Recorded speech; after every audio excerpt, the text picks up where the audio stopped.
केरल के एक छोटे से शहर में सुल्तान नामक एक डरावना कब्रिस्तान था।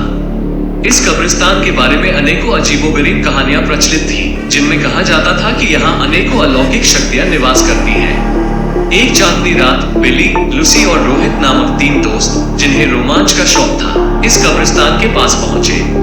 जैसे ही वे कब्रिस्तान के गेट के पास पहुंचे, उन्हें अजीब सी फुसफुसाहट की आवाजें सुनाई देने लगी।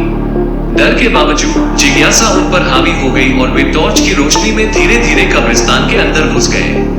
जैसे ही वे कब्रिस्तान के अंदर दाखिल हुए, हवा अचानक तेज गति से चलने लगी और चारों तरफ एक अजीब सी भयानकता छा गई। तभी उन्होंने एक उदास और खोए हुए व्यक्ति को एक मकबरे के पास टहलते हुए देखा। डरते हुए उन्होंने उससे पूछा कि वो कौन है और रात के इस अंधेरे में यहाँ क्या कर रहा है। उस व्यक्ति ने जवाब दिया, मैं एक आत्मा हूँ, मेरा नाम अकबर है। अकबर ने उन्हें उस भयानक अभिशाप के बारे में बताया जो इस कब्रिस्तान और यहाँ निवास करने वाली सभी आत्माओं को परेशान करता था। हर रात एक प्राचीन और शक्तिशाली चुड़ैल जागती थी और कब्रिस्तान पर अपना जादू चलाती थी, जिससे अकबर जैसी मासूम आत्माएं उसके वश में हो जाती थी। अकबर ने यह भी बताया कि इस अभिशाप से मुक्ति का केवल एक ही रास्ता है, कब्रिस्तान के पीछे जंगल में छिपी एक जादुई किताब को ढूंढकर आधी रात से पहले उसे नष्ट कर देना। बहादुरी और जिज्ञासा से प्रेरित होकर तीनों दोस्तों ने मिलकर उस जादुई किताब को ढूंढने का निर्णय लिया। अंधेरी रात में उन्होंने मकबरों के बीच रास्ता ढूंढते हुए जंगल की ओर अपना रुख किया। रास्ते में उन्हें बोन्स नामक एक शरारती कंकाल का सामना करना पड़ा, जो उन्हें जादुई किताब ढूंढने में मदद करने के लिए तैयार हो गया। बोन्स ने उन्हें एक पुराने आम के पेड़ के पास ले जाकर कहा, इस पेड़ के पत्ते अपने पास रख लो।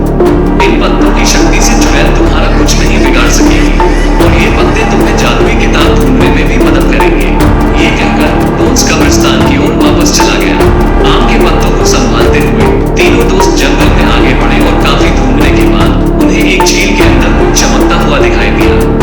रोहित, जो तैरना जानता था, झील में कूद गया और वो चमकता हुआ बॉक्स बाहर निकाल आया। जैसे ही उन्होंने आम के पत्तों को बॉक्स पर रखा, बॉक्स खुल गया और उसमें से एक चमकती हुई जादुई किताब बाहर निकली। आधी रात करीब आते ही वे तीनों दोस्त हाथों में जादुई किताब लेकर कब्रिस्तान की ओर लौट आए। पूरे कब्रिस्तान में एक अंधकार में ज्योति छा गई। अचानक हवा में एक खौफनाक हंसी गूंज उठी और एक डरावनी चुड़ैल उनके सामने प्रकट हुई। उसके चेहरे पर क्रोध के भाव साफ झलक रहे थे, लेकिन उसकी आंखों में